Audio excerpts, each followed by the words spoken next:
Bulls Radio Lounge, Bull and the Bartender Show. Firing off a little hot tonight.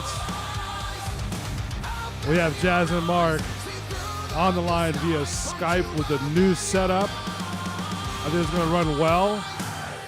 We have a game tonight as well. We're going to give some prizes out to some few lucky listeners.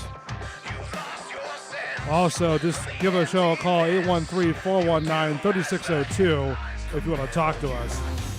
Let me pull these guys up. Mark and Jazz, can you hear me via the hamsters, the new line, the whole new jazz going on? Yeah, man. Is it crystal clear? Yeah. All right. Well, I guess I've got some brains going on because I think we got new hamsters going.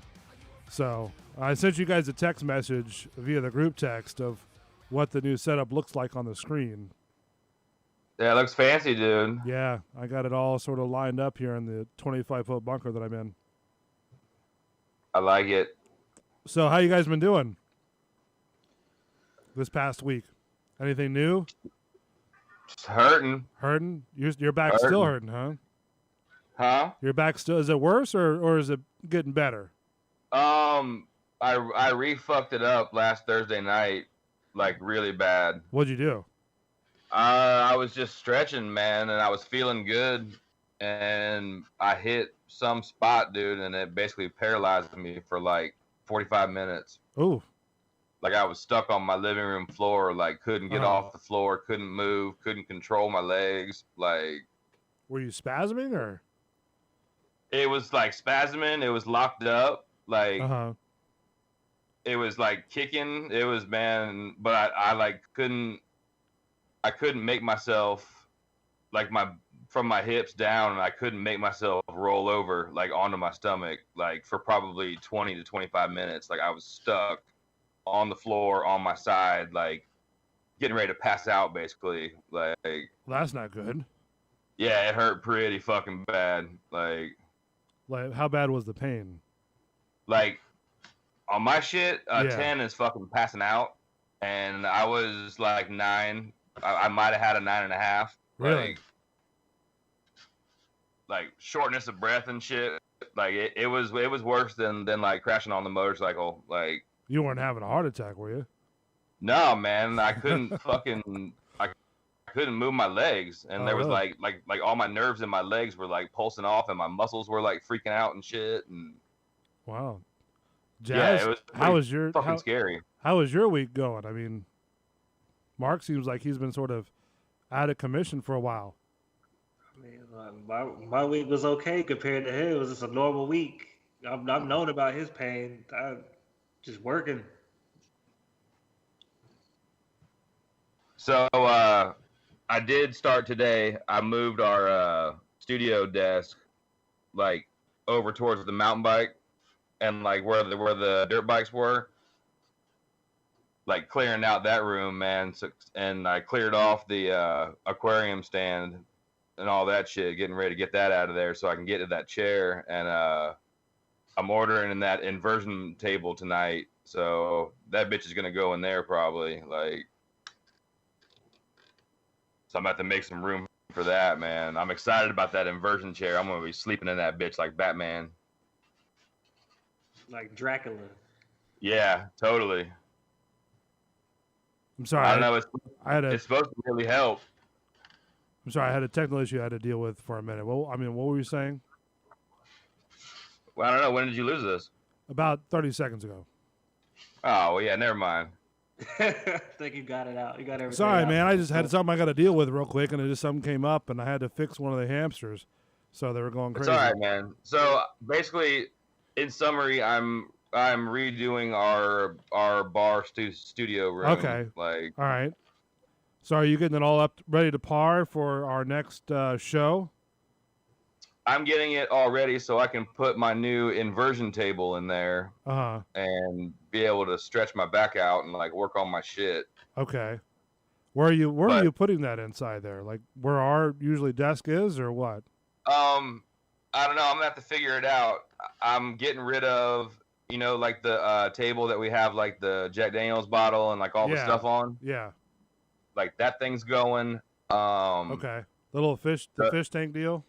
Yeah, the boxes behind your chair with all like the motorcycle pipes and all that Uh-huh. shit, like that's going. I'm taking that lazy boy chair out of the corner and I'm putting it into like the main room basically. Well, maybe So we could put stick.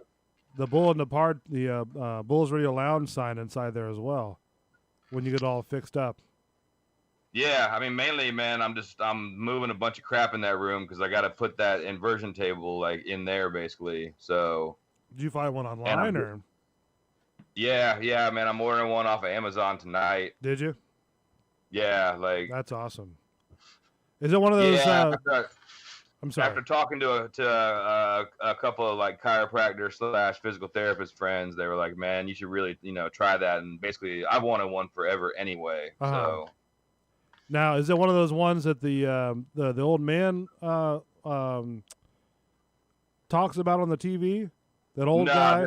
Those motherfuckers are like starting at like $400, man. Really? And yeah, and I think all it is because it's a teeter. I mean, don't get me wrong, like yeah, the teeter ones. That's what they're called.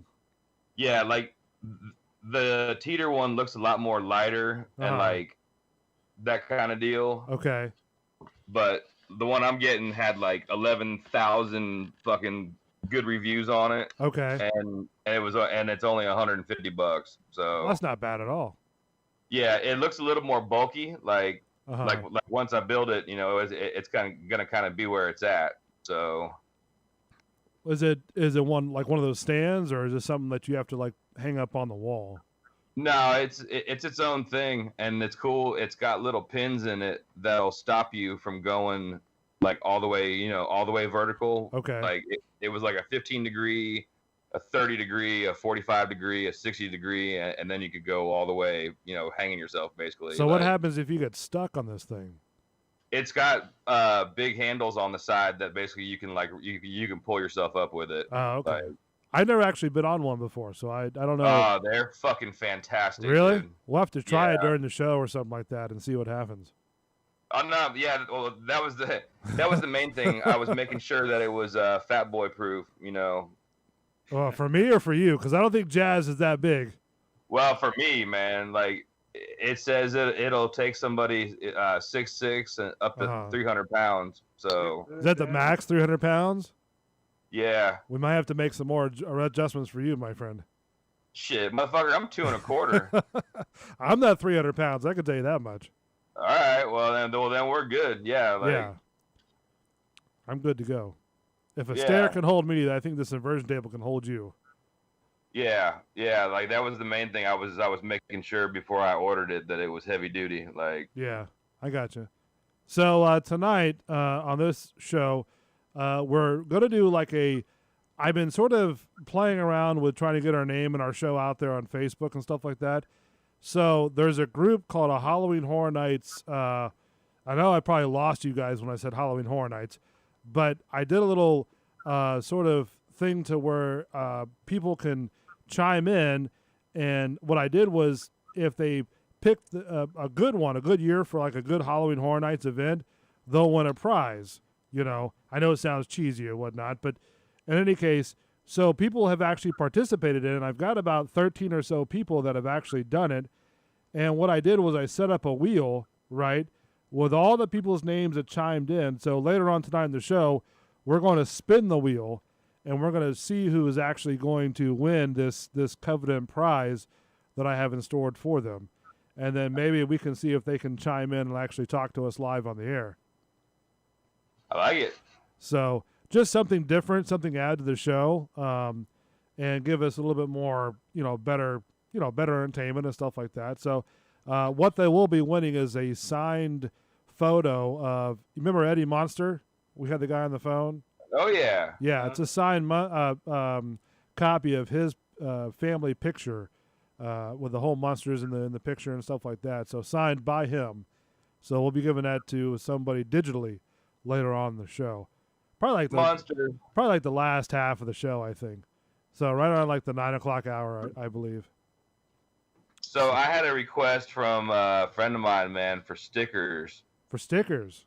Stickers. Like what? Like what kind of stickers? like Bull and the Bartender show, like some kind of a cool sticker, like whatever, sign that we want, kind Right. of thing. Like, So, like what we have now, or just what we have?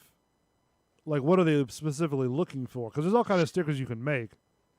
well, that's what, yeah, man. And he was just looking for a sticker actually to run on his helmet, like on his how like all like the Harley guys put all the stickers all over their shit. Okay, yeah.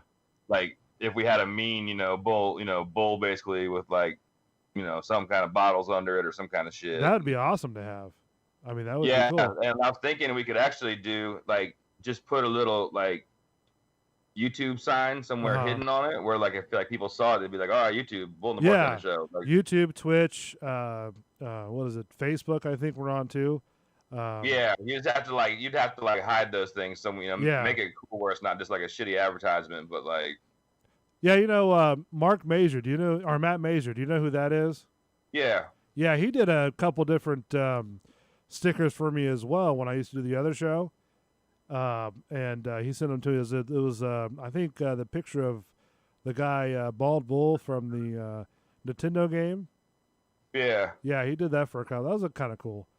So, I mean, it's plausible. We can do that all day long if you want. I mean, it's not that hard to make. Yeah, we could do some kind of like a bull with like bottles in it, but then maybe in the background have like some kind of camo, and then have the Twitch and the YouTube and the Facebook thing kind of hidden in the camo, like a Where's Waldo gimmick. Right. Like, Jazz, what do you think? Any ideas? No, I like the idea of the sticker. Okay. Because we could just tag shit everywhere, man. Even if it's hidden though, can you still put that on there though? Yeah, we could put that sort of at the bottom of the curve, if they're circular, because people have it all the time. They have the Twitch logo, the Facebook, the YouTube logo all the time. It's just getting a person to actually do it, and shipping them out. Either that, or you just have to go online and it just, man, right. Like you can like design them sometimes. But I was thinking just like the bull's head with like cross bottles. That would be great. And then just have like the rest of the background, the camo kind of thing, like whether it's ocean camo or nighttime camo, black and white shit, but then just hide like the little insignias and shit in there. If we get them printed out, we can get them a whole stack of the stickers, and well, that's what I'm saying, man. We'll have a bunch, and then just if like somebody wants them, fucking. Does he have a bike shop or something, or? Well, he rides a lot up there in Georgia. Okay. So. Yeah, absolutely. I mean, he could tag whatever he wants to. Yeah, I mean, put him on his toolbox and that shit, and on his truck. Yeah, and absolutely. That'd be awesome. That'd be great to have. I never thought about that. Stickers.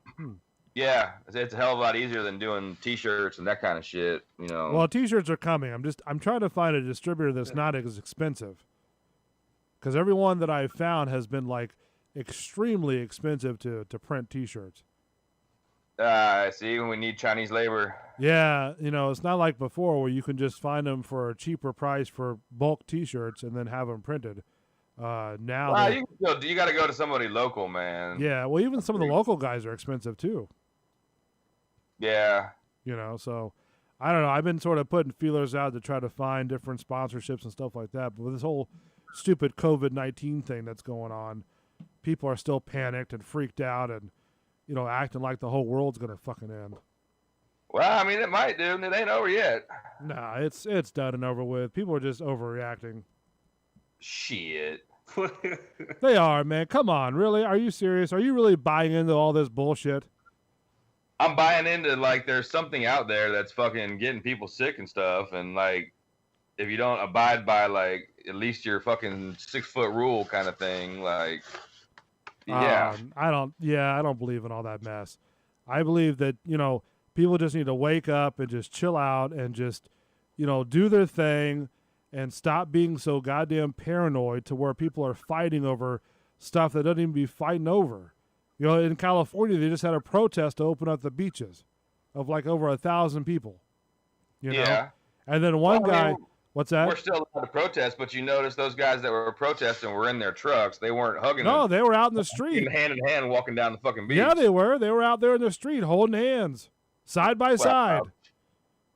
I just saw them where they were driving down the beach and like the trucks looked like they were down in Baja. Like they showed shots in the news last week where they were out there right in the streets, right on the sidewalk.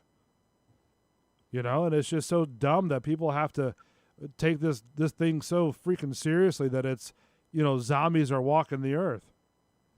Well, I don't think it's that, man. But I mean, if you get sick, dude, there's some people that are still dying from that shit. And I mean, it's all fun and games till fucking, your mom dies from that shit or somebody like. Okay, I understand that, but still, I mean, it's one of those things to where people are too paranoid to just live their lives. They're acting like if you cough on somebody or if you sneeze on.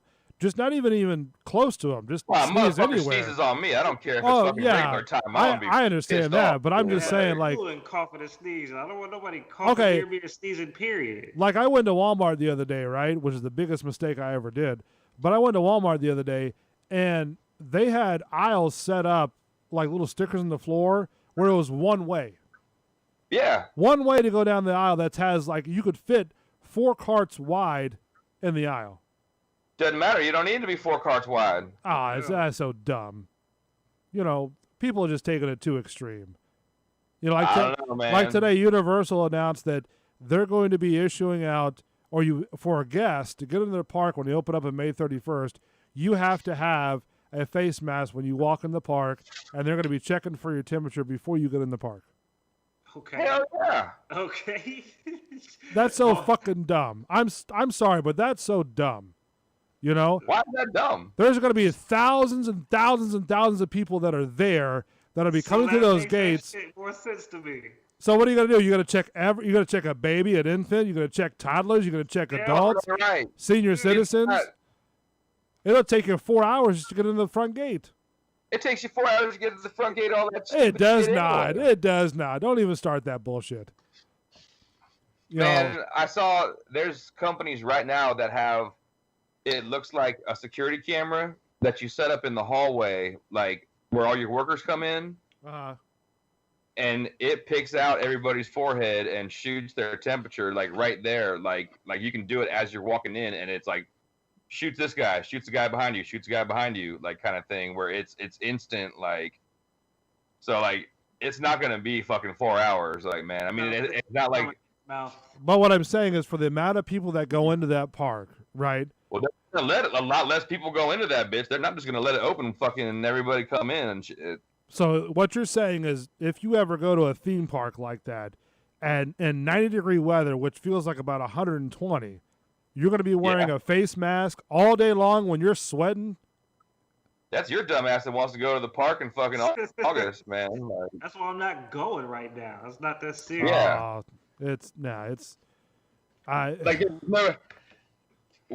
There's no reason to be. I mean, all it takes is if a couple people go in there and they have it, and you got thousands of people there, then what? There's a chance. Then this shit's never gonna end. So what you're saying is that I understand where Universal's coming from because they want to protect their ass, but also they're trying not to keep this shit going. But also too, you could life right now.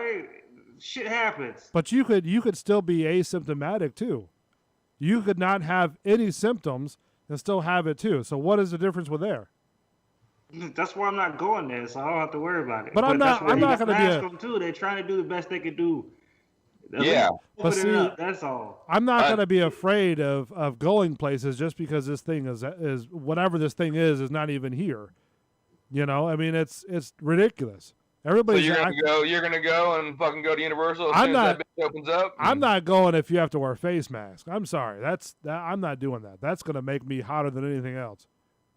So that's absolutely not. But I'm not gonna sit there and be afraid and be a pussy because everybody this whole stupid COVID-19 thing is going on. That's ridiculous. That's saying, hey, look, let's hunker down and put our asses up until this whole for example, they have commercials where they're saying that you need to stay home, right? And if you look at it, if you stay home, you're going to get a lot sicker when you go back outside than you are staying at home, because your body has to adequate itself to the germs that are outside. Acclimate. That's the word I was looking for. But your body can't acclimate to it if you're stuck inside. and just breathing your air conditioner. Well, I don't think anybody is literally like, except for like maybe old folks, is actually like, I'm not going outside at all. Like, people are still going outside. You'll be like, surprised.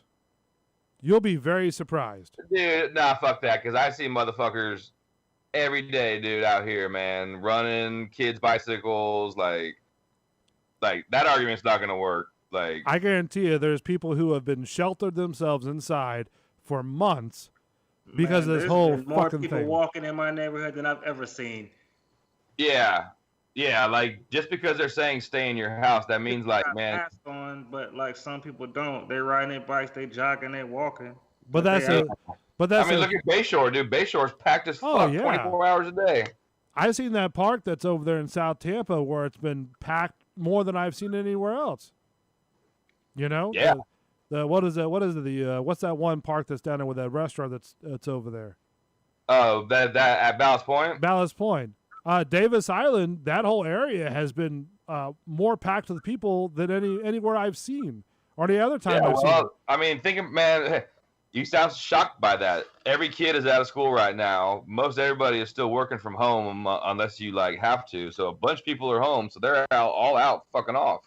Well, I mean, that's great. I mean, everybody's getting outside and getting fresh air, but I guarantee you there's more people who are so scared of this whole pandemic, if you want to call it, that they're not even getting out. They're not even getting out of their houses. It's called a pandemic.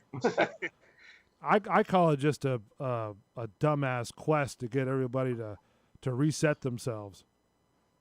You know? Well, I mean, maybe a little reset ain't such a bad thing. I guarantee you more people are talking to their neighbors and shit and waving at motherfuckers when they go by and all like, man, old school, you know, like Mayberry before cell phones and fucking internet. Okay, but let me ask you this. What happens months down the line, right?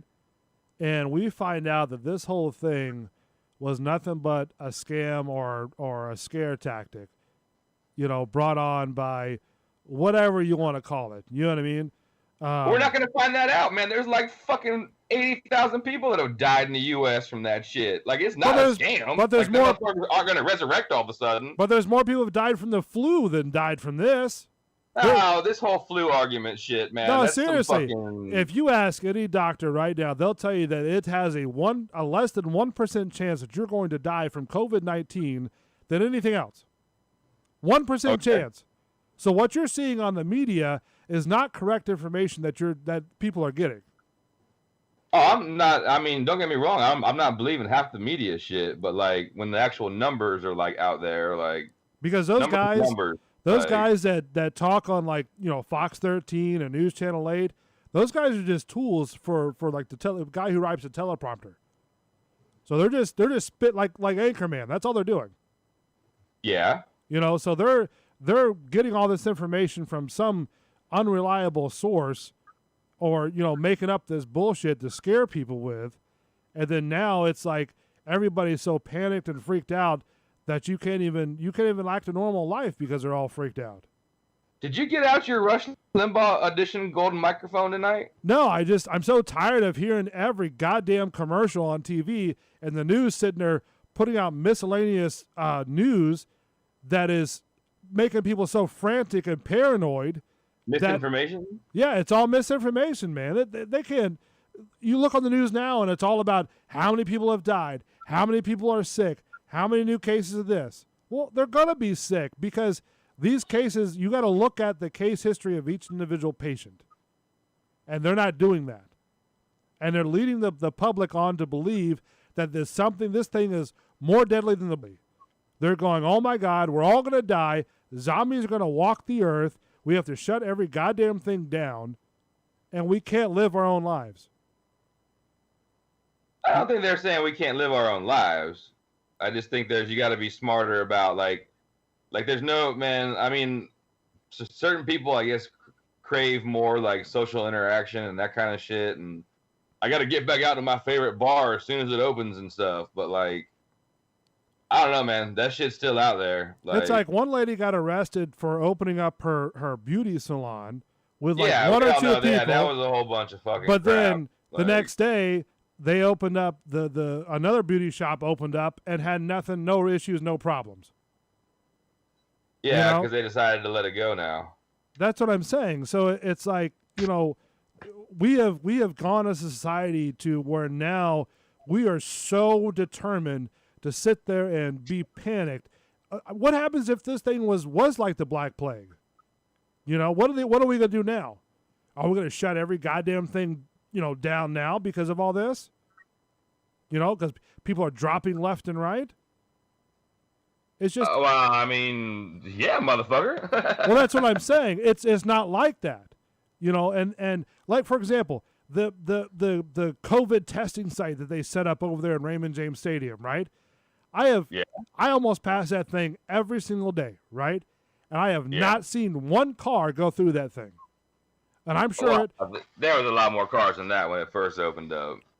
Are you drinking anything tonight? No, I think you're fucking angry sober bull. No, I'm just so tired of hearing all this bullshit and hearing about it, and it's getting to a point to where everything that you see on TV is COVID-19 this. Stay inside that. Don't go out. Don't sit there and wipe your own nose. It's like wear a mask, wear a glove. Okay, here you go. Here's one good thing that Chewy Rock sent me. All right, let me read this to you. Right?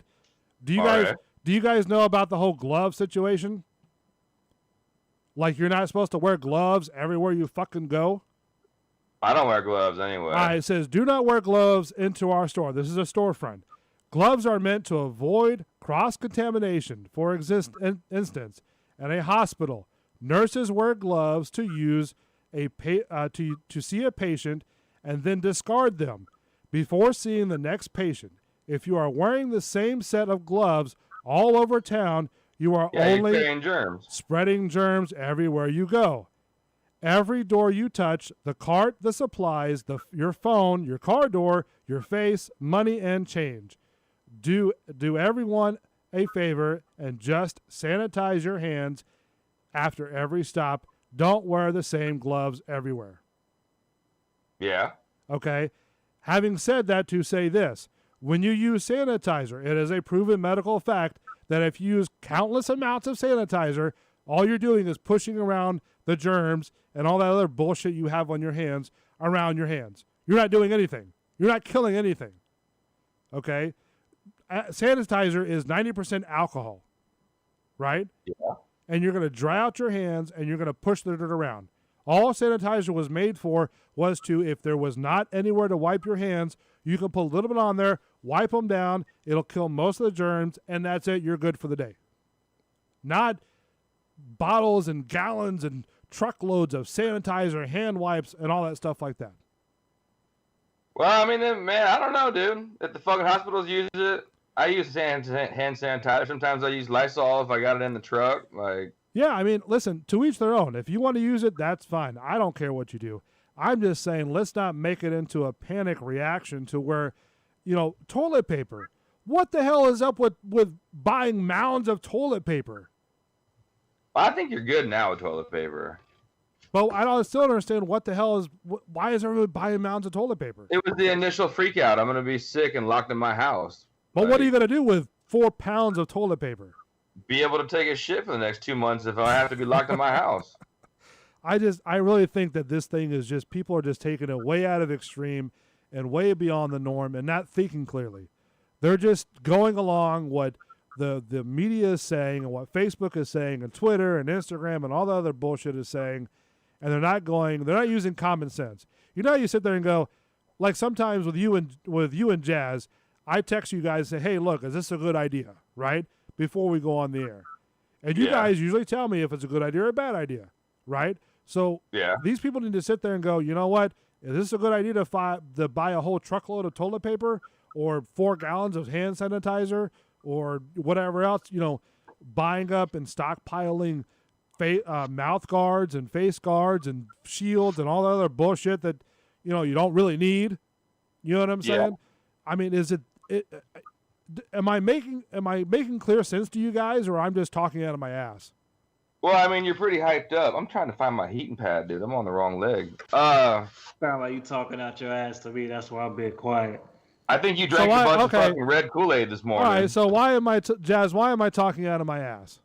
Now you sat here. You've been pretty much contradicting yourself the whole time. How- You've been how is complaining that? about how much they talking about this shit, but you just been went on a 30-minute rant on this shit. But okay, but how am I talking out of my ass? Cause of half the shit you saying is nonsense, man. But It's I'm not. nonsense? I'm over like talking about the shit in general. So what? So what you're saying is people panicking, freaking out over sanitizer, toilet paper, all the news media. Me just ranting on for 30 minutes is talking out of my ass. Well, I'm not some of saying it. that people are getting carried away, but Have you seen the stores? We can't get carried away talking about the same. Well, I'm fucking. We're supposed to get a tropical storm on Friday. Really? Yeah, I didn't know about that. yeah. That was That's why not watching the news is awesome.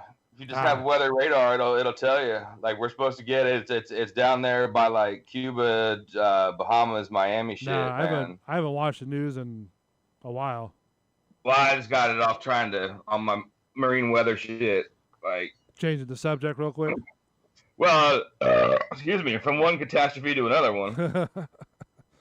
No, I respect your opinion, Jazz and Mark as well. My whole thing is my whole point to this is that people are just panicky animals, and we're panicking over something that we could just logically look through and go, this is not as a big deal as what we thought. Well, my counterpoint is 90% of America is fucking not logical, and True. They've already shown when they opened up the beach and everybody went out there and got all shitted up. Even if you don't believe this thing is true, all right, like then still stand 6 feet away from people. Like it's not that big of a deal. Like you don't need to be, even if you think it's still hype. Like Yeah.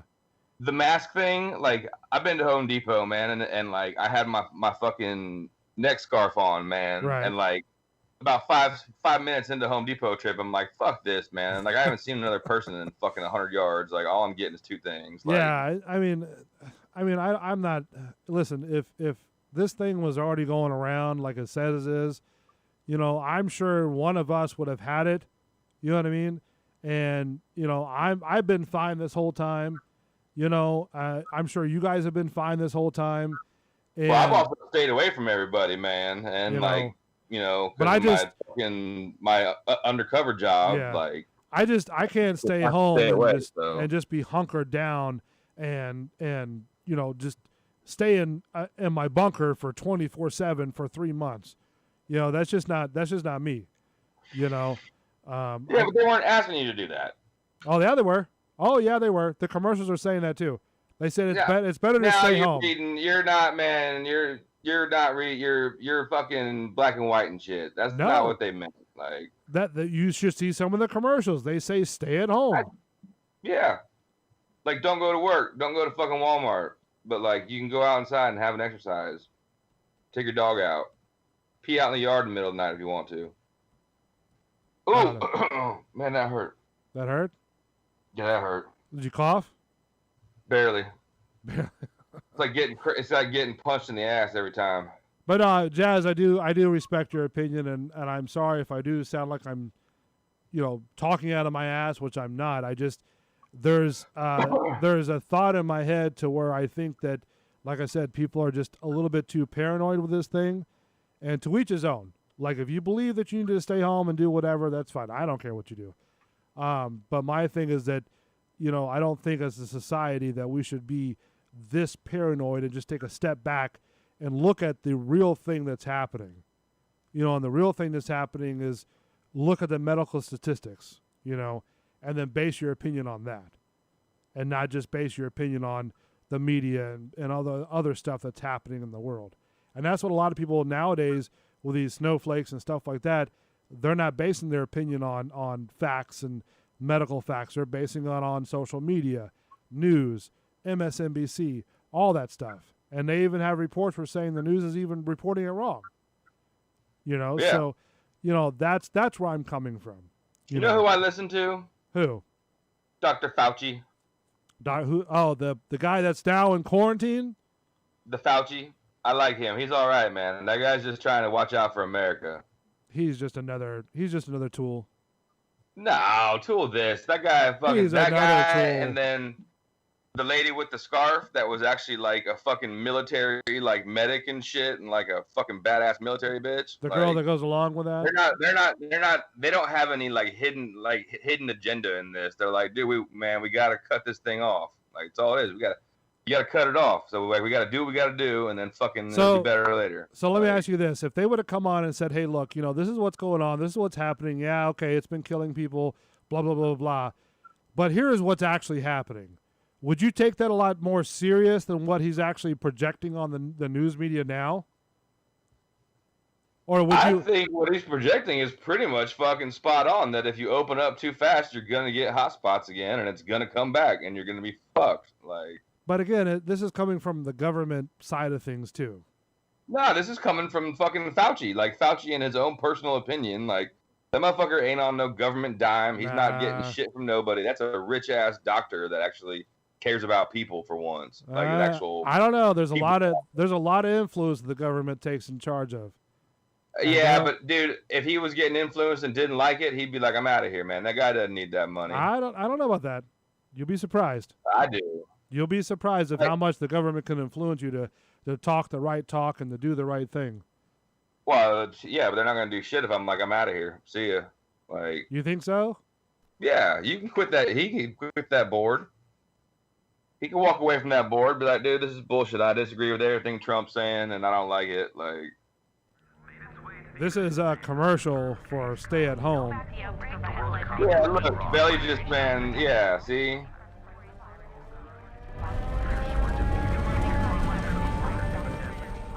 Basically, just showing, Dow Jones dropping. Man, you're watching some fucking hype publicity. Yeah, I'm not listening to you with Cherish that shit. And protect. But freedom does have a price. Oh, here it comes. You may think COVID-19 is not that severe. You may be right. But what if you are wrong? It's not about you anymore. It's about protecting the ones you love. Pay the price for freedom, so those you love can pay the price for freedom. Yeah, like keep your ass fucking stay out of Walmart, put a mask on for 5 minutes. Enjoy it. Stay at home. Stay at home. That's what it says. But when was this ad made? Like, was it made fucking a month ago when everybody was like, stay at home, everybody's on lockdown? April like, 20, you're bringing up bullshit. It was posted April 22nd. Yeah, you're bringing up bullshit. So, but still, the fact remains. People are still looking at that and going, "Oh my God, we got to stay at home." I'm looking at Fauci. So Belly says the leading doctor is a tool? ? Christ, bull, you just said that follow the science and data, but the leading doctor is a tool. Well, what I mean by that, you're Belly, fucking out your ass. is that when you have a doctor that's incorporated with the government, okay, then I question it. Because he's not incorporated he's not employed by the government. He's not incorporated by the government. They picked him because he's a leading doctor on fucking diseases. But have you ever heard of him before this time? Because he was a doctor who was in fucking diseases and we didn't have diseases. Of course you're not going to hear about him. You're not going to hear. You didn't hear about that fucking lady with the scarf who was some badass like lady general nurse, like frontline bitch, like until now. Like there's all kind of people's stories you don't hear about. So what you're saying is. So what you're saying, and you being the leading conspiracy theory guy, because we've talked about conspiracy theories before, is that no matter what, if it's being brought to the White House or from the White House, being broadcasted from there, and because the government says that, oh, these guys are blah, blah, blah, and yada, yada, yada, then you're okay with that. It's not the government saying, oh, trust these guys. It's like the wall of degrees that doctor had and the fact that he's done shit for like 40 years before this, and they went and got the best doctor in this field, and that happened to be him. Okay, then why is... It's not like he was like running for like the best doctor in the world election and he fucking won it. Then why is all these other doctors saying that what you're hearing on the TV and stuff like that is not entirely accurate of what they're producing on from this doctor guy and this other lady that's going on the TV now? Because everybody wants it's like a YouTube thing. Everybody wants their 5 seconds of fame, and if you just don't agree with like one thing that the guy said, you're gonna be like, oh yeah, I don't agree with him because I'm fucking smarter than he is. It's all a dick measuring contest, man. That's all it is. Like, everybody wants their 5 seconds of fame on this shit, but like, the fucking truth of it is, if you look at the guy's resume, like straight up on paper, like fuck government shit, like what that guy has done, that's why he's there. And I'm pretty sure that like he's already like disagreed with Trump on some of those meetings and stuff. And like, well, sir, like that's not, like this guy's not afraid to be like, fucking this shit is bad. And if you're gonna try to snowblow it or cover up, peace out. Like I can do this on my own. Like kiss my ass type of thing. Yeah, like if you're not gonna fucking actually listen to what the fuck I'm saying, then why am I here? Like I could be like at a hospital actually doing tests or doing whatever the fuck, So what did he do? Where did he practice from before he went to the White House and started doing this? Because Belly said I don't know. He was at like the Center for Disease Control, or to be honest with you, I'm not even gonna say because I don't know, but I know he was a real. Because like I've seen his stats and like stuff that they put up. Like Belly said that he has advised the last 6 presidents. Yeah. I mean, I would like to see that. I mean, I'd like to have some credible information of, him being there and actually doing that. Because like I said, I don't trust the government. I don't, with a lot of the stuff that they do. So, I'm calling the bullshit card on these people because these guys can sit there. I just got a text. What? What, is Jazz out? No, he's just talking shit. Oh, what, did he leave? Did we bore him in the conversation? Do we need to switch topics? Well, I mean, we are going on we're in 49 minutes of fucking, conspiracy COVID talk. But we got 4 listeners, which is great. Yeah. I mean, I get it, man. But I mean, listen, this. I think Belly's on our side. Listen, all this talk with COVID-19, right, is just tongue-in-cheek type of thing, I mean, my stance on it, I really don't care what you do. If you want to stay inside, stay inside. If you want to wear a mask, wear a mask. If you want to wear gloves, wear gloves. It's just one of those things to where it's like, hey, look, it's a hot topic. Let's just talk about it. Let's just see where we go with it and go on from there. But yeah, we can switch gears. I'm good with anything. You know what I mean? Okay. All right, Snookums, you good with something? What's that? You finally, you busted your nut. You're all right now? No, listen, I really don't care, what people do. I don't care if they want to stay in. It doesn't matter to me, I know that I'm healthy. I know that I'm good. I'm good to go. And, that's pretty much all it has to do, so. I need a beer. Yeah, so we're going to take a break real quick. When we come back. Oh, we're going to talk about Brady Bunch and fucking, you can go ahead and pull this up, man. Fucking Peyton Manning roasting the shit out of Brady. That was really? Hilarious. Gotcha. All right, we'll talk about here in a minute. We'll come back. We'll take a break. Kind of reset ourselves. Mark's got to get a new refill over this whole thing. We'll be back in a minute. Bull and the Bartender Show, only on Bull's Radio Lounge. Don't go away. We'll be right back. All this pressure give me anxiety. Walk slow through the fire. Like who gon' try us? Feeling the world go against us. So we put the world on our shoulders. I torture you. Take my hand through the flame.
I like to go out beyond the wide breakers,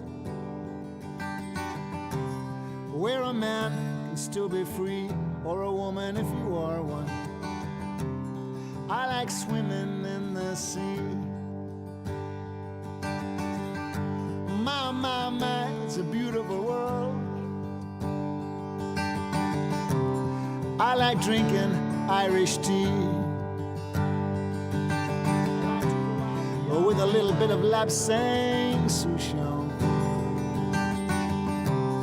I like making my own tea.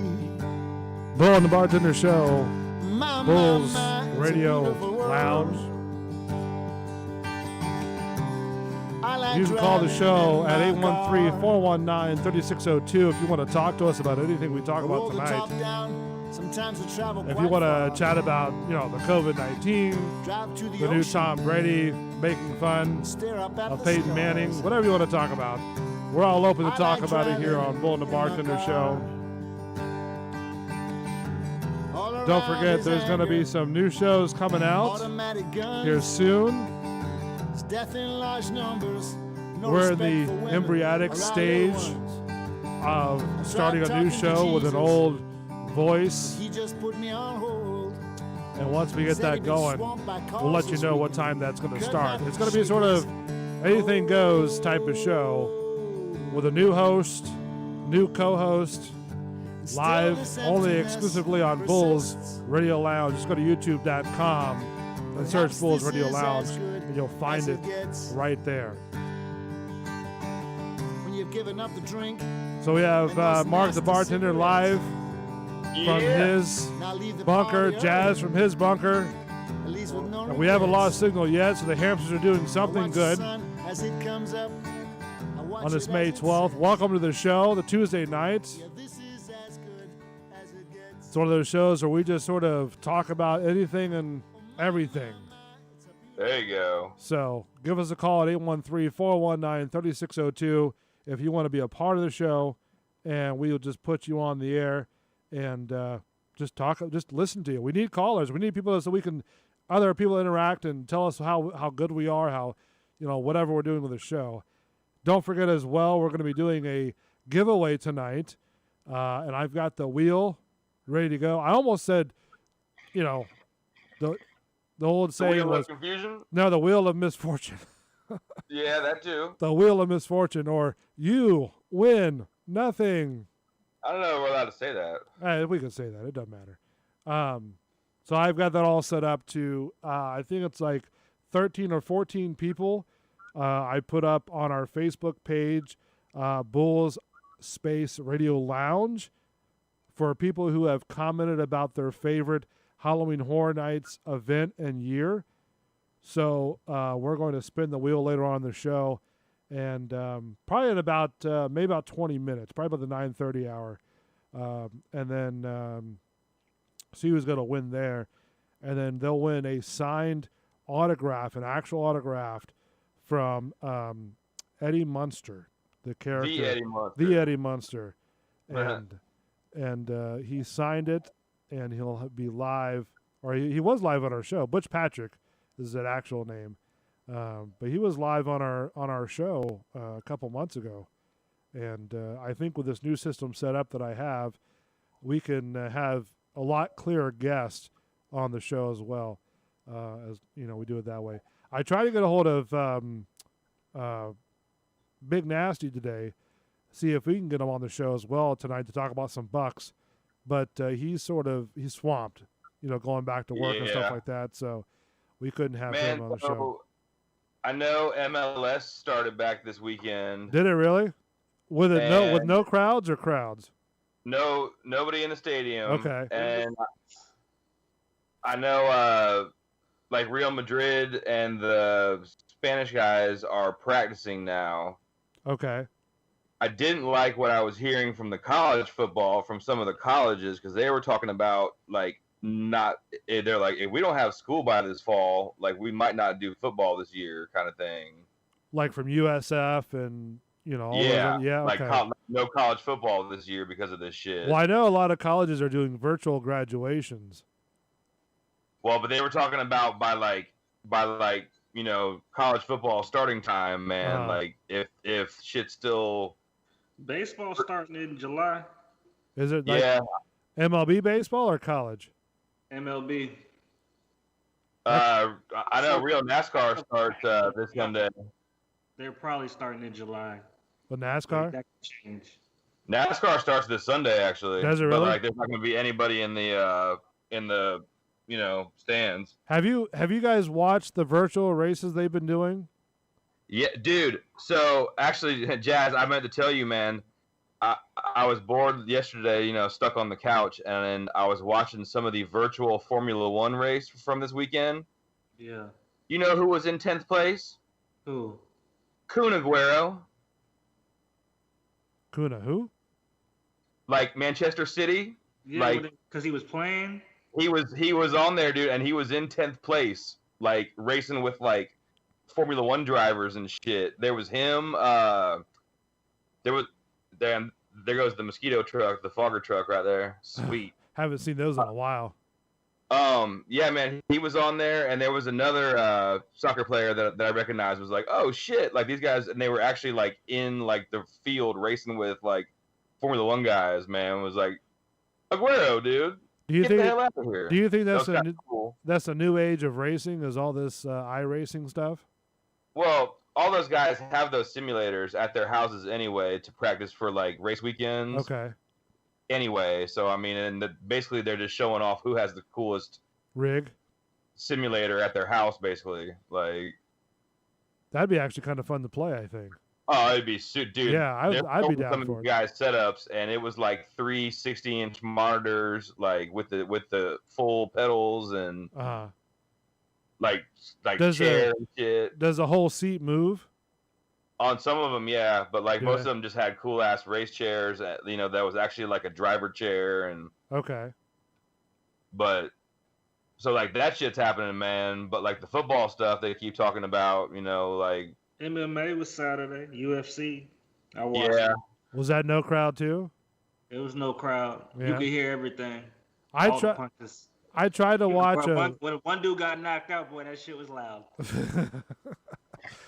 I know. Yeah, that's cool. You could actually hear the fight then. Yeah. Like, yeah, you could hear it. What Greg Hardy said, the only reason he won is because he could hear Cormier, one of the announcers, like he was just announcing on the pay-per-view, but he was saying what he needed to do, and he could hear him saying what he needed to do, and he adjusted from hearing what he was telling him, and then he helped him to win the fight. See. Yeah, Kyle just typed in, man. He's doing Supercross racing, like the dirt bike starting tomorrow night. What, like the online type of thing? Yeah, but you're basically playing dirt bikes on like PlayStation, but you're playing with like everybody kind of thing. Oh, really? Yeah. I wonder how, does that cost anything to do, or? Well, no, I think you just, if you have your, PlayStation online or whatever it is online, you just go in and join the race, basically. Like, I don't know if it costs. I'll have to see if he types in. Kyle, does it cost anything, or you just go on like Supercross game online shit? And well, I mean, if he wants to call the show, 813-419-3602, he can call on the show live, and we can talk to him, here and find out.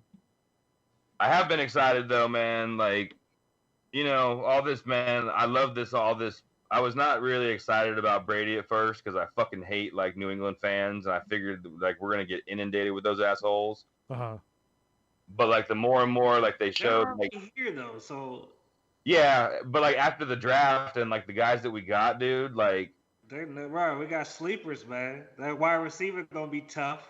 Yeah, be the Edelman. Yeah, like I feel like, man, having Brady come to like the Bucs is kind of like, I'm not going to say Brady's Jordan, but like having somebody of that caliber come to your team for at least 2 years.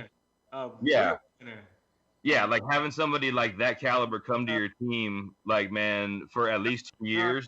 That's why you're going to get new guys. Too, but getting Gronk too, that's sneaky because he knows how to win too. So you got 2 on offense, and you got a good defensive coordinator. Like, regardless of what they do next year, I hope they go to the Super Bowl, but I'm still realistic. They're going to be really good and be in the playoffs.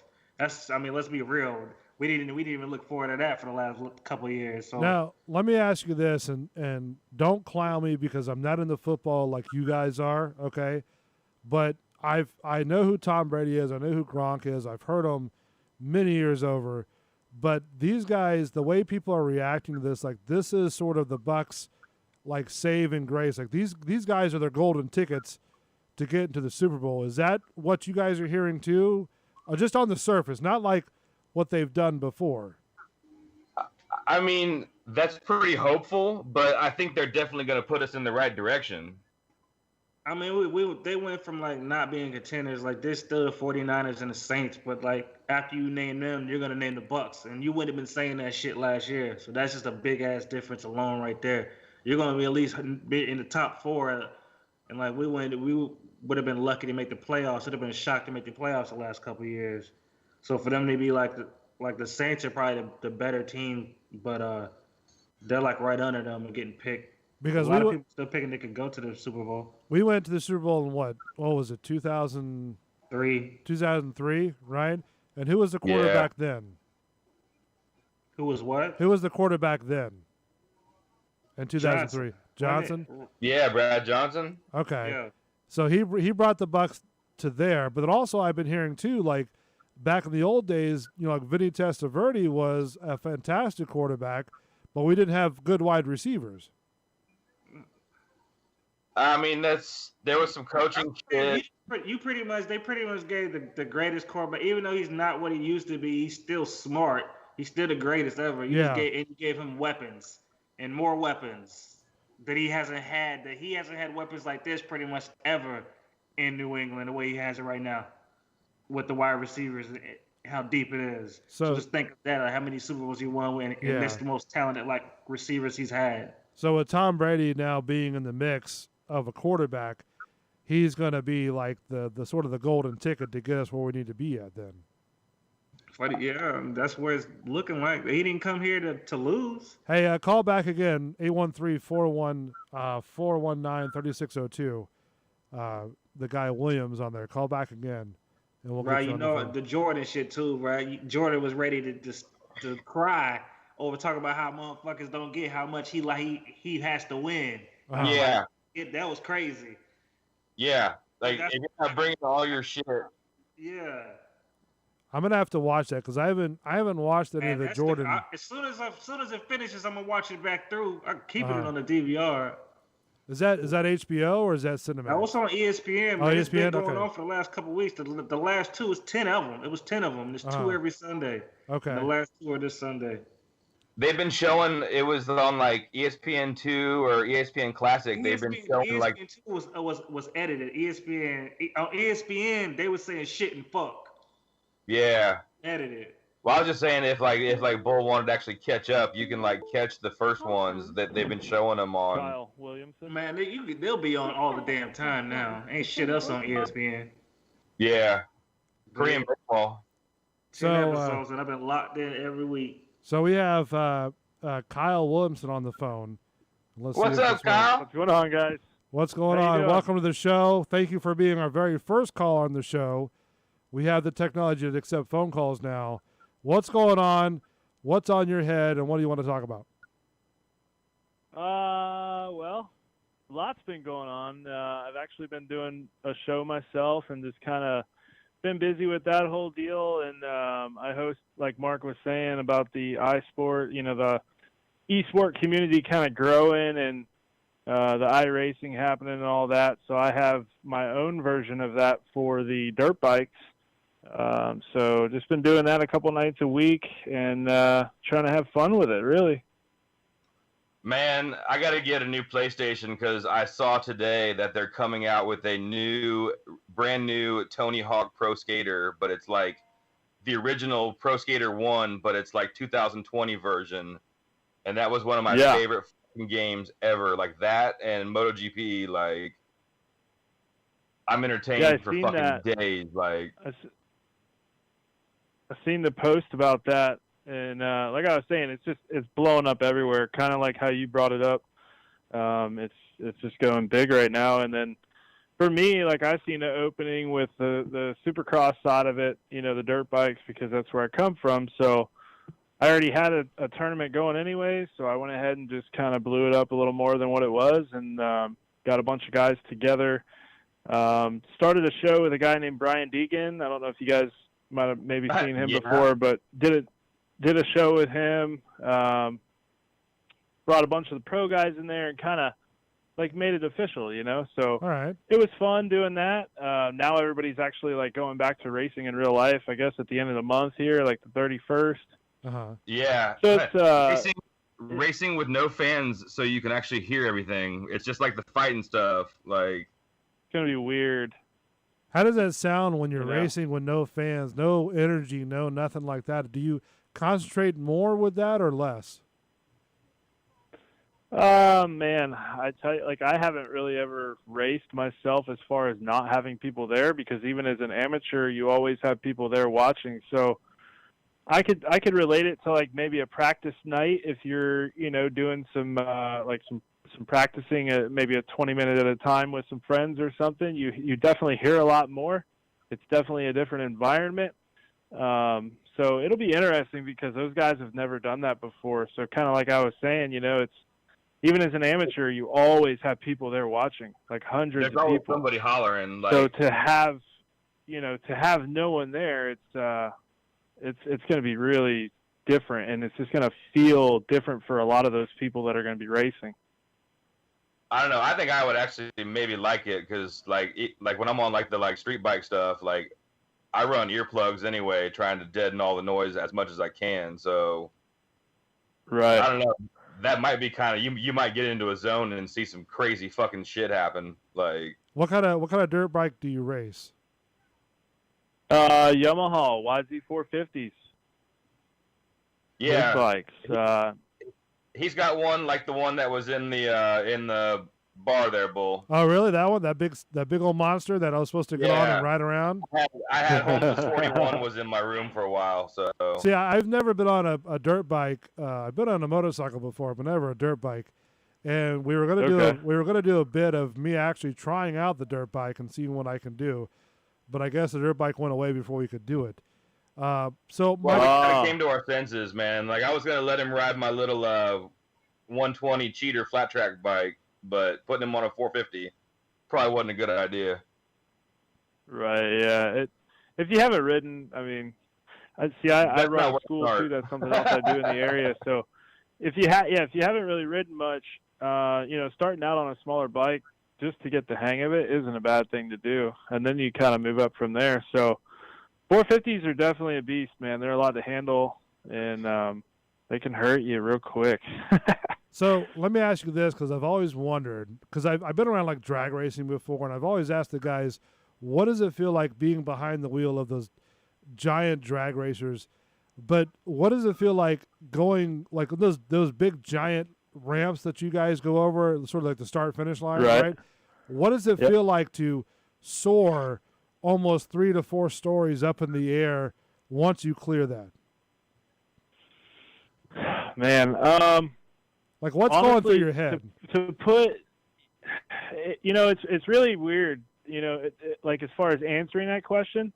And here's the reason why, because when you've done something so long, it becomes like a second nature, right? So, you know, when you hit one of those jumps and you've been doing it as long as a lot of these guys have been doing it, it's like normal. It's not abnormal anymore. So it's almost like you don't feel like you're flying through the air that high or that long, you know. That's just rest time. It's just normal. It's kind of normal, you know. But for someone who hasn't done it before, it's like an adrenaline spike, you know. Like Yeah. you're like, oh my Lord, like I can't believe I just did that, you know. And that's kind of, you know, as you advance and you get better and better and better, and you start doing all these big rhythms and all these big jumps and stuff like they have at Tampa Stadium, you know. You kind of have to look for something that isn't normal anymore. You have to look for that big jump that you've never hit, or, you know, So it's kinda like whatever a- it might be. It's kind of like you know, like almost like a drug, basically, that you're trying to find the next biggest thing to conquer, almost like your Everest. Right. Yeah. It's something that you're addicted to, and you definitely, you know, you get to where you just love doing it. And yeah, so it's kind of like your drug. Yeah. It's the cleanest drug I've ever known, but yeah, I guess you could word it like that. Exactly. I mean, there are some guys like I know for Mark. What is that group that comes to the Tampa the forum every year? The was it Cocaine Cowboys or something like that? They're dirt bike Oh, team. Nuclear Cowboys. Nuclear Yeah. Cowboys. Stunt show stuff and all And that. Like, they did a documentary on there to where this guy that's in charge of it actually does it to where there's like an open container filled with a bunch of foam balls, and he goes, he has them practice on that. Did you start something like that to where you had to practice on there first before, or did you sort of like start at a bunny slope and just go from there? they didn't have foam pits back in the day. Yeah, we didn't really. Back in my day, we didn't have anything like that. So everything we did was to dirt. You know, if you were jumping a jump, it's because it was a jump that was built back then. You know, and then in the mid '90s, you started to see those foam pits kind of start to pop up a little bit of everywhere. But you know, those guys are doing something a little different. You know, I come from the racing side of it, so it's a little bit different of an aspect. But like Brian Deegan, the guy that I did the show with here recently, that was what he did. He did a lot of the freestyle. I don't know if you've ever heard of Metal Militia.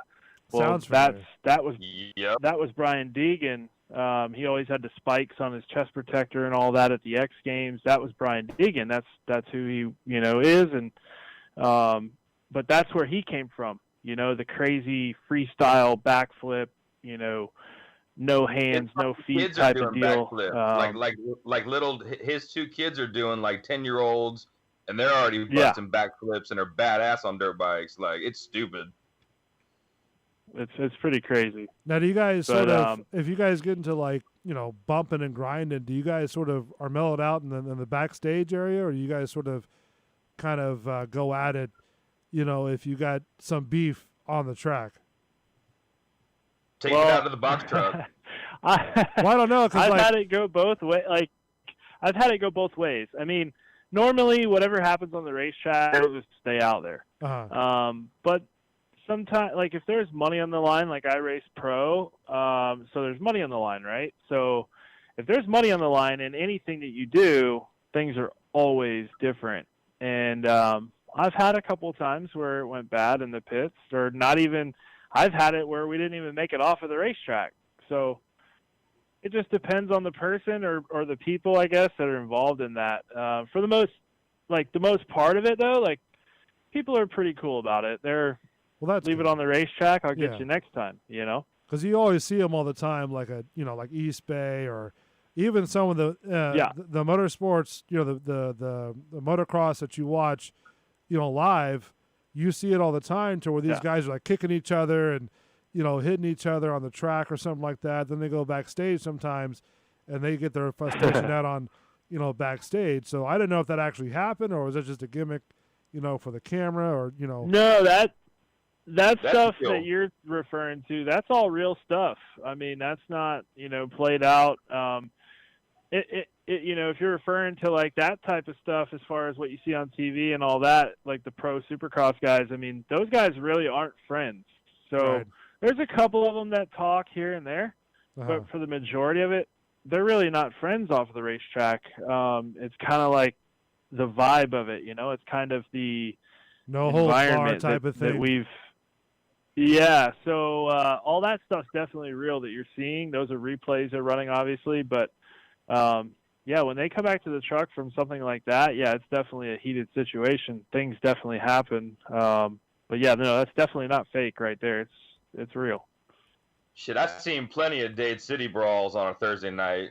That's all you need to go. Oh, yeah, no. Definitely. And back in the day, like when I was younger, I would always ride the class with the older guys. And, sometimes they get upset. Oh, this little kid's passing me up, like going on with that. So you always have stuff like that to deal with too, because you always have these fast kids coming up and there's always situations with them. So, but it's a good environment, man. Honestly, Supercross and motocross, I don't know what can beat it as far as it being a family-oriented sport. I just don't know. Like baseball and all that kind of breaks off as you get older. And even when you get older in motocross, Supercross, it's the same. It doesn't break off. It doesn't change. I gotta tell you, I've always loved watching motocross and Supercross. Especially with a live event because it's always exciting. I remember my dad taking me to a lot of different events like that, or like a USF and stuff like that. And I'm sorry, the USF, but the fairgrounds. They used to have it over there as well. And those guys, even if you're sitting on the second level, they almost get to that second level to where you're almost like you're about to touch the guy. Yeah, it's like I say, it's kind of just part of it for them guys. But yeah, no, they get up there, especially on like a stadium triple, something like that. You're talking 2-3 stories up easily. So it's you just go walk up that you got to be jump, willing to do it, I man. can barely walk up this thing, much less like hold the gas on and I actually like go off of it. So what is your show called that you do? What is it a YouTube show? Is it a Facebook show? What is it? Man, believe it or not, we did the thing I did with Brian Deegan. You can find that right here on YouTube. It's called the General's Cup. You can find it on the Deegan's YouTube channel. And then I actually host my own show. So I'm a streamer and I play video games, obviously, right? Okay. So I'll stream, 3, 4, 5 nights a week. But what I started doing is with the tournament that I host, which I'm actually like setting up as I'm on here with you, to run, is I just broadcast it on Twitch. So I show a bunch of the game footage, for the people who are involved, and then for me playing. And then there's nights where I won't, I'll just kind of go in there, I won't play, and I'll just host it. So it's almost like you're watching a race like normal, but it's just these guys racing instead of like real life people. So it's pretty cool, but it's called Factory MX Tournament. If anybody wants to get involved with it, factorymxtournament.com. You can go there. We have a couple different options. If you want to get in on prizes and stuff, you can do that. If you just want to come race for free and have fun, you can do that too. So and it's called Factory X Tournament, you said? FactoryMXTournament.com. Okay. Yeah, MX, like motocross, yeah. So it's cool, man. It gets a lot of people involved. A lot of the older guys that don't race pro anymore, they're just kind of sitting at home at night. They like to come on here and race. We have a couple of the people who race Supercross right now that are current pros that come in here and race. So it's pretty cool. But yeah, the General's Cup and Factory MX Tournament. That's it, man. That's what we got going on. Well, I got to tell you, we got to have you guys on the show more often, because this is just a interesting, conversation to have, because I don't think that we've ever talked to a professional, motocross driver ever. I don't think. Rider. Yeah. It's a lot to talk about. Mark could tell you a lot about it too. It's I've heard the story. Really interesting. The first time Holmes ever made me like hit a jump. I mean, I've been riding street bikes forever, but like the dirt was totally different. He's like, "Hit this thing, dude," and you felt like I was like, "Holy fuck, I did it!" Like. Well, maybe we could set. First time is badass. Like maybe we could set that up again, that bit, to where we do it to where I get on the very first motocross bike and see what happens. There you go. There.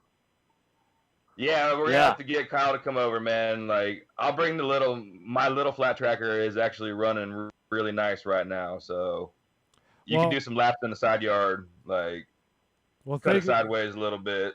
Thank you so much, Kevin Williams, for being on the show. Just look up FactoryMXTournament.com, and you'll be able to join him in his motocross adventures.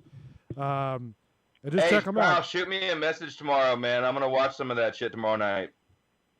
Yeah, I'll send it over to you. You guys can check it out. Absolutely. I'm going to go run it right now. Send me a link, and I'll send it to Bull and stuff, man. We'll put it on our deal. We'll put it everywhere for you. Cool. Factory. Awesome, man. I appreciate it, guys. You're welcome. FactoryMX.tournament.com. Just check him out. His name is Kevin Williams. He's going to be doing a show. And thank you so much for calling in. Wow, very first caller and man, very clear. I've known Kyle since he was like, I don't know, man, 8, 9. Yeah. Like little fast ass kid, always talk shit. Like, and that's super cool, super nice dad, man. Like cool ass pits. And that's hanging out, drinking beer in the back of the box van. Like, yeah, and that's what we need. That's what we need. More people to call in. So that's awesome. Good job on that one there, Mark. Man, did you finally find the Tom Brady? Yeah, I did. I did find the Tom Brady one. Yep, I got it right here. I felt like it started at the right spot too, right when he starts going in on him. It's pretty fucking funny, man. It's 56 seconds. Let me play it right now for you. Hold on. Yeah, it was like the short part of just him talking shit or roasting. Florida. After Tom's B&E arrest, with the ankle monitor, he couldn't leave the state. So this is Tom Brady doing a roast. I'm sorry, Nah, Peyton this is Manning. Peyton Manning roasting his ass. Tom Brady. Had to be in Florida. Tiger and I talked to the sheriff in Tampa. He's going to be allowed to go to Palm Beach to play.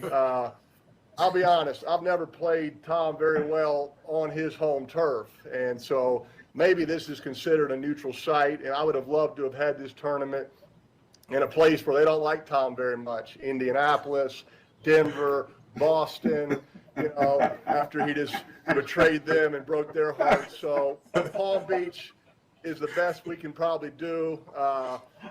Look, I think the teams are fair.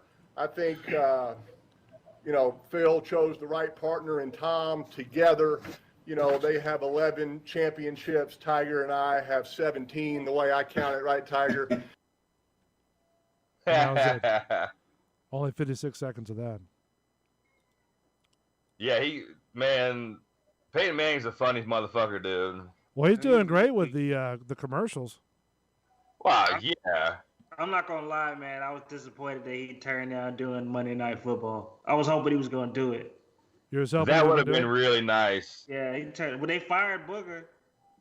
Well, it's because he couldn't fucking pronounce shit right. Yeah, him and the other dude. They got that. I don't know who they're gonna pick. Both the guys? Yeah, they're both fired. It's gonna be. Oh shit. I think it might be. He was a quarterback. He used to be the quarterback for Orlesky, Dan Orlesky. He be on ESPN a lot. They're saying his name. He's all right. He knows what he's talking about, and I do listen to him in the morning, so he'd be okay. Yeah, Book just put me to sleep, dude. I couldn't, man. Yeah, nah, he'd be like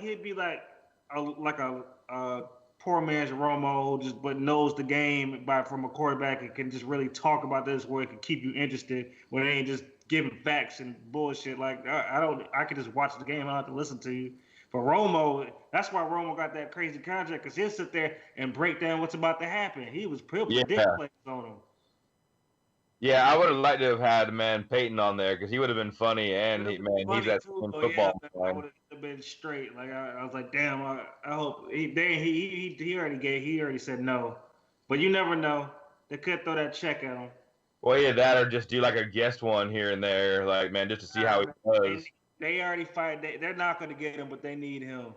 That'd be Raiders galore. Yeah. Because Booger was Yeah, I still play for the Bucs and everything. I was like, man, look, it wasn't good. No, and him doing like some of the college playoff games, or some of the college bowl games that he did, it was killing me, man. Like it just, I couldn't, I almost had to watch it on mute. Like they think that they could too. I heard that they might try to get Herb Street and the other guy who are together on the big college games. I know his name. I can't. Yeah, to do Monday night, that'd be cool. Fowler. It's like Fowler. Yeah. Yeah. Heard and then Joe bump Chris Fowler. Yeah, I could take that. Them moving up to and doing Monday Night Football. Yeah, because those two break down college games like a fucking surgeon anyway. So pro shit's not gonna be much different. Yeah, the defensive lineman wasn't working. No, he had too much fucking concussion shit and was no concussion. Concussion protocol. Yeah, But it was even worse the year before when they had Jason Witten too, and before they was on that weird ass little chair shit outside. Yeah, it was he was the little field reporter, he just swinging around in a chair even when it's That's cold as hell outside or raining. And he would have the most strangest interjection and be like, "Yeah, he got the ball hard. That was tough." It was terrible. You're just like, what the fuck was that? Like, man. It was like some Tourette shit. Yeah, he was twitching. All right, so you guys' prediction on Peyton Manning and Gronk for this year coming up. What do you think? I mean, I think we're going to at least make the playoffs. Oh, no, we definitely making the playoffs. We just got the Saints are a good team, and they got better, too. That's just a tough squad, and we playing week 1. Yeah. So that's but at least everybody's starting on the same, That's the only team. I mean, like in them and the 49ers is the only teams I'm worried about. Like they're gonna be in the playoffs. They're winning at least 11 games, and that's good. Yeah, I'll take that for like that's way better than it's been. Yeah, 6, 7. And we have a bunch of games on TV, man, so that'll be cool. Right. I feel like it'll be good exposure at least, man. Yeah, hey, I'm not gonna lie, man. I like the all pewter jerseys, the new ones. I haven't seen the new ones. Yeah, pewter with the red, yeah, those are tough. They're tough. It's like pewter. When you look up the pewter ones with the red, yeah, they're tough. It's not the. I mean, they got rid of all the digital stuff, right? Yeah, they went back to the old school ones when they won the Super Bowl. Just like a little bit of a change, but then back to that old design. They went back. I got it's a little bit different shape to it, but the pewter ones look completely different though than the old pewter ones. Do they? Yeah, they look tough. I'll have to look that up here in a minute. So before we get too much into this, I want to go through this because I put it out there and I wanted to see who we could do our first sort of giveaway. All right. We're calling it the Wheel of Destruction. The Wheel of Destruction, right? So what I did was I posted up on Facebook under the Halloween Horror Nights, I guess, group. And if you go to facebook.com, just search Bull Space Radio Lounge, right? And I put up there who has the best memory of Halloween Horror Nights throughout the years. And a couple people responded. There's about 12, maybe 13 or 14 people. So what I did was I made... Was everybody having sex on the Halloween Horror Nights, and that was their memory? I guess, yeah. Did you get any for real? No. But what I'm saying is that so after you said this, okay. I know I said I guess because I thought you were asking as a statement or something like that. Like these people did it. I'm asking as like a question. Did you get any like weird like man? No, nothing like that. Just people putting out. I got a handy in the fucking zombie ride, something cool like that. So basically, what they did was they put out their memorable year, like the theme of the Halloween Horror Nights and the year that they did the theme. And so what I did was I created a sort of a Wheel of Fortune type of thing to where all the names are on there that participated, right? And so now they can sort of we can see this here in a minute. Let me pull it up on the camera right here. So this is the wheel right here, and if you guys can see it on your screen, right? I'm going to spin the wheel. Now this is how it's going to work, all right? So as we're doing this, what's that? Work it. So this is how it's going to work. I'm going to spin it like this, and whatever it lands on, out of all these names, whoever gets. Do you want to do 2 spins or 1 spin, or how do you want to do this? You want to do 3, 2, 1, or what?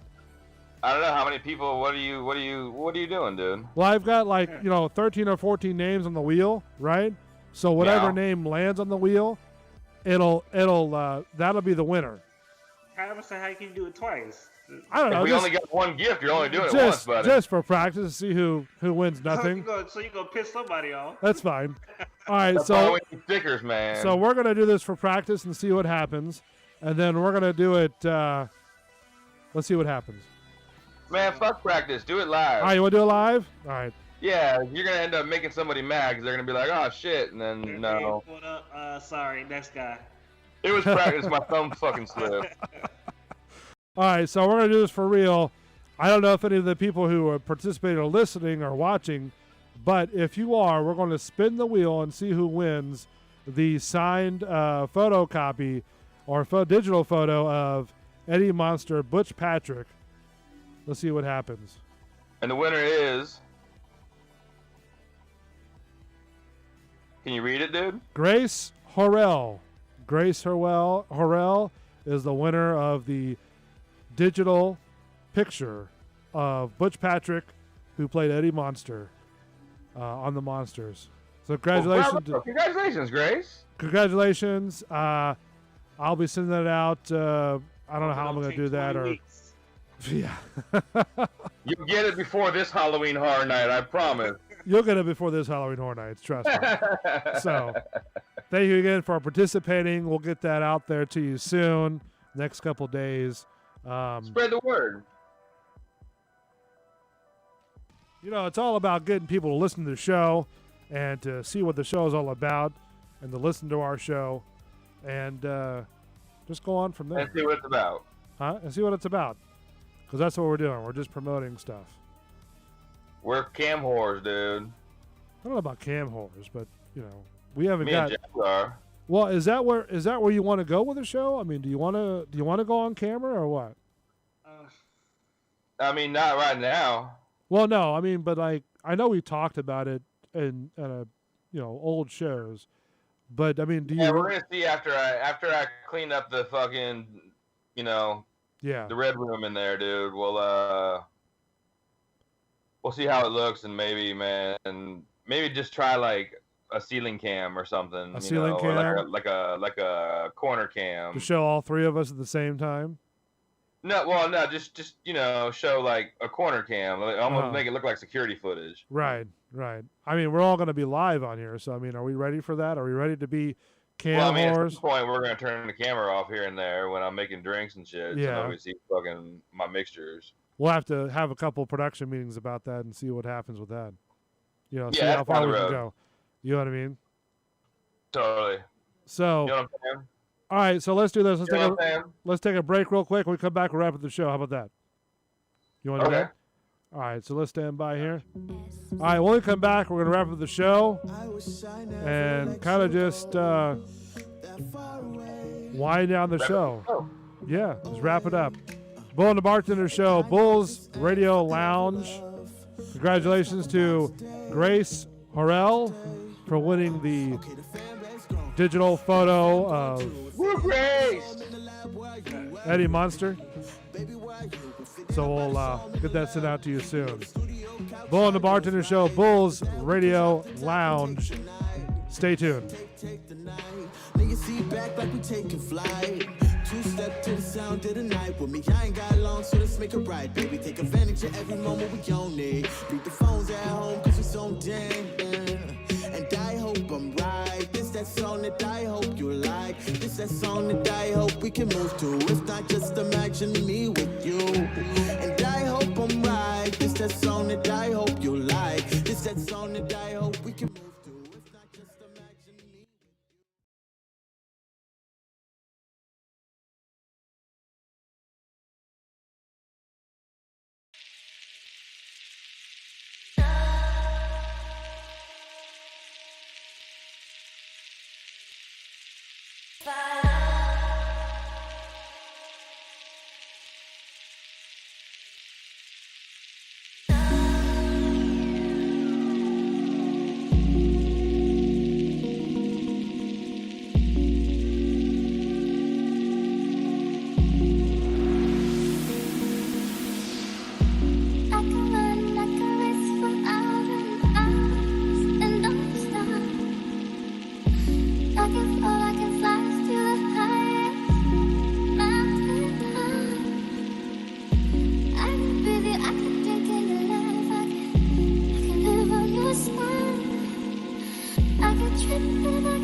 You can have it.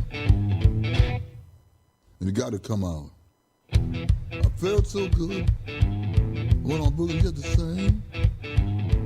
Boom, boom, boom, boom. Gonna shoot you right down off of your feet. Bull and the Bartender Show. Bulls Radio Lounge. Just go to youtube.com, search Bulls Radio Lounge. You'll see all the previous shows that we've aired. We're getting ready to fire up a brand new show with a brand new host and cast. All new content. Don't know a show name yet. That's yet to be determined, but we'll get that to you here soon. You can call the show 813-419-3602. I want to thank Jazz and Mark, the bartender, for taking the time out of their night to do their show every Tuesday night via Facebook. We haven't had a system shut down yet, which is good. I'm not flipping out. If anybody out there that listens has any artistic skills and wants to draw up a sticker idea and send it to us, don't be scared. I might have somebody that is a very good digital artist that made the logo, the new logo that you see up there, right? Yeah, look, Buddy Bussy said yo. Who's that? Buddy Bussy, my buddy up in Georgia that wants the sticker. Oh, nice. So I'll get that on the works, and then we'll have the digital artist create something so we can have stickers made up and be plastered all over America. Yeah. We're going to make this show great again. There you go. So thank you to Chewy Rocks as well for supporting the channel and the show. So awesome to have Chewy Rocks on board. Technical advisor to the Technical stars. advisor, you know. Made it through the whole show. Yeah, made it through the whole show without pulling out what hair I don't have left. So that's good. So You ain't got no haircut, dude. I know your shit looks woolly. No, it's actually cut pretty good. It's on point. Yeah. So, the thing is that I hate shaving and I hate cutting my hair. And I'm so lazy to do it. So, you know, I don't like to shave. I wish I could just sit there and like laser, you know, my head and my beard to where I don't have to shave anymore. You know what I mean? You just want to have your face lasered? Well, like to where, because I plan on keeping the beard probably as, you know, maybe not laser the beard, but I mean like laser the head. You know, that way I'm not sitting there shaving it every couple days. Don't laser everything where it looks like a fucking old baby. No. Why don't you, man, nair your head, dude? I've tried nair. It doesn't really work. Doesn't really You work. want to do a gimmick? That's an on-air gimmick. With the I nair? feel like that shit would burn, man. That's what happens. It burns. That nair like burns like it. hotness. Yeah, it burns the hair off. You ever tried nair? Fuck no, why? Yeah, why would I need a nair, man? I don't know. You brought it up like you knew about it. I mean, Well, I mean, I know it. Like, I have sisters, man. I got a whole bunch of sisters, man. so yeah, Buddy typed in, says he wants a sticker for his bike, but I'm not gonna let him put it on his bike. He's got to put it on his toolbox because the bike's got to stay clean. So you can't advertise on the bike? Well, no, man, his bike's too clean. You haven't seen them, man. I'll show you pictures of his bike next time y'all are over. Like, all right, it's too clean to have a sticker on it, but he can put one on his helmet or put one on his truck. Like, and what kind of bike does he drive around? he got a sweet R6, man, like an older R6, but he bought it off of an older guy that was an instructor at the Yamaha school there in Atlanta, and he was a technician. Drive, though, when he's talking about a motorcycle. Yeah, you're not a driver. You ride. Like, I'm just saying, like, because I'm just making sure. Okay, does it matter the linguistics that I use of describing what he drives or fucking drive rides? motorcycle. That's why I was asking. You know, I'm sorry if I you know, hurt your feelings. Put it on his van, dude. That's what, man. Yeah, put it on the van. Like a bumper sticker. He's not riding that. Yeah, he's driving the van, but he's riding his motorcycle. So speaking of riding motorcycles, that picture that you posted the other day with that guy that's coming like almost inches from the grass. Yeah. I mean, I know that's real, but that's insane. Well, that's real Irish road racing for one. Yeah. And then, like, I've hit grass with my shoulder before. You talking about that shit you had me watching? No, yeah, like with like the Isle of Man stuff. Like, but this was like even like a super track. The one where they die? Yeah. They die racing this? Oh yeah. Really? Yeah. Yeah. I mean, they were like, this guy was like, his knee was like inches from the grass berm, and then like probably like 4 inches from the grass. You know, the trees that are right there. Well, if you look at the picture and actually look at the asphalt, he was on like the best part of that road right there because he was on the edge of the crown, so it would hold more. You can go faster right there because that road falls away from that corner. So he was on like the best, like that's the line through that corner. Now, does he know how close he's getting to that berm?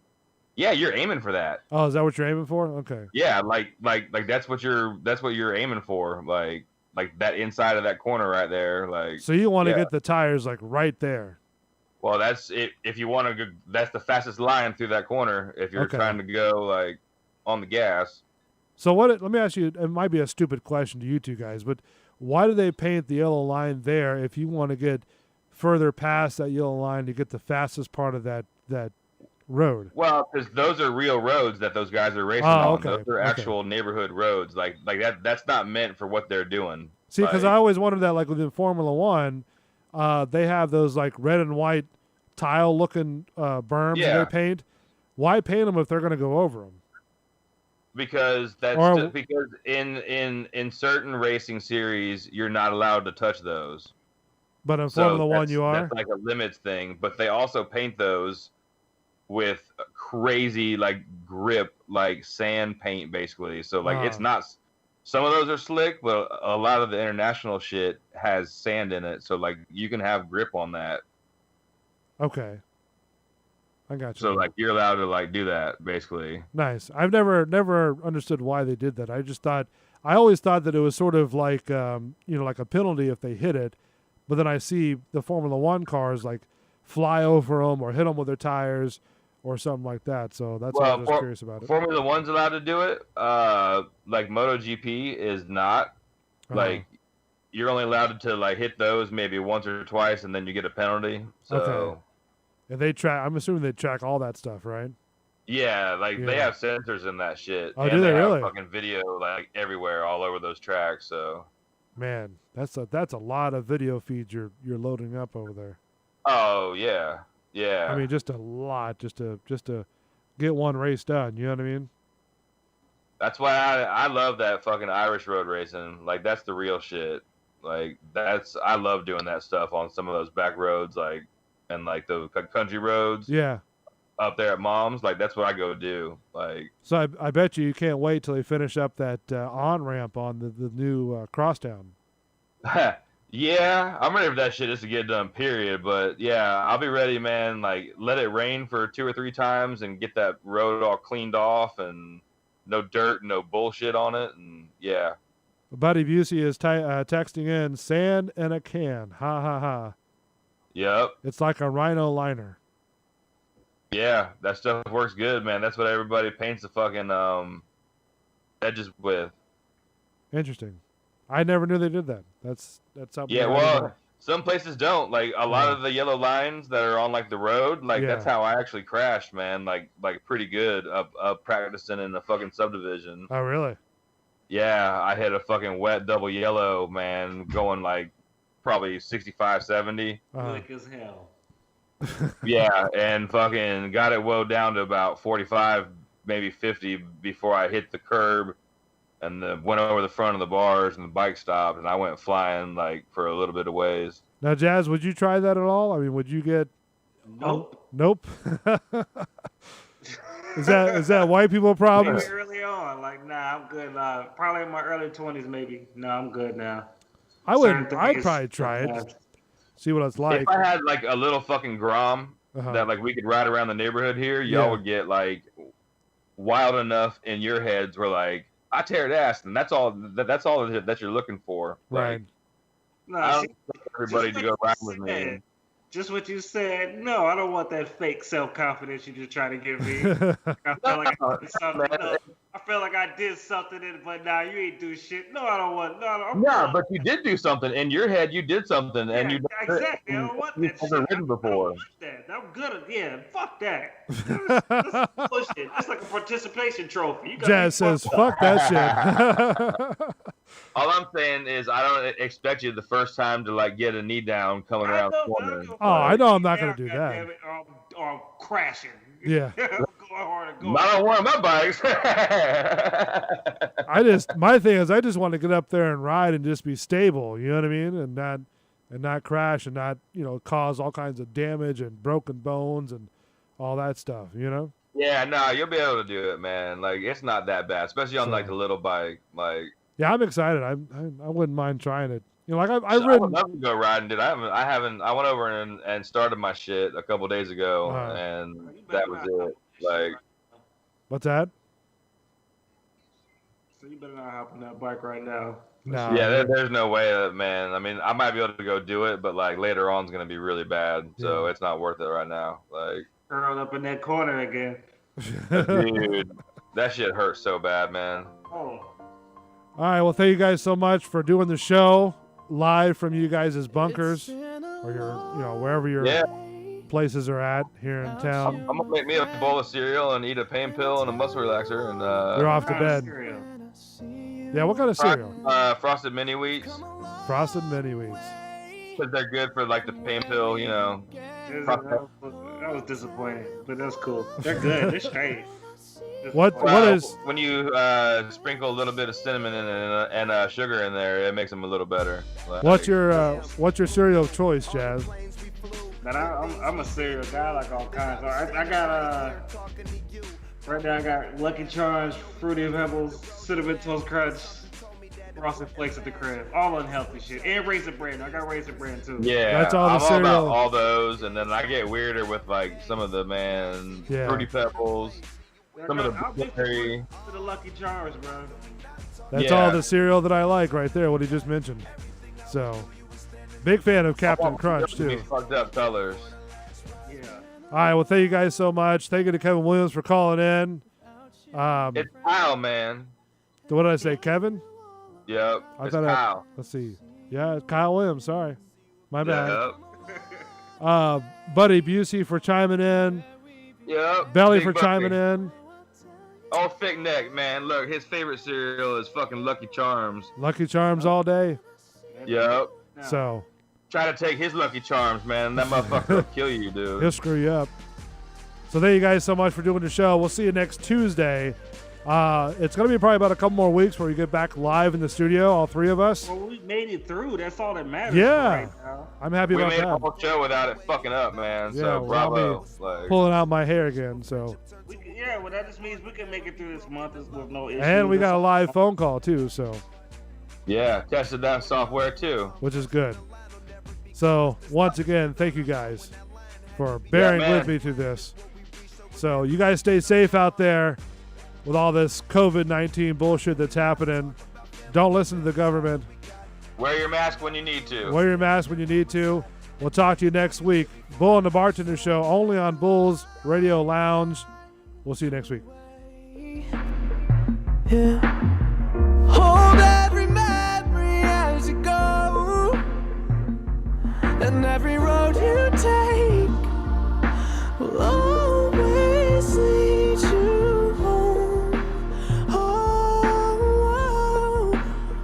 it's been a long day without you, my friend, and I'll tell you all about it when I see you again. We've come a long way from where we began. Oh, I'll tell you all about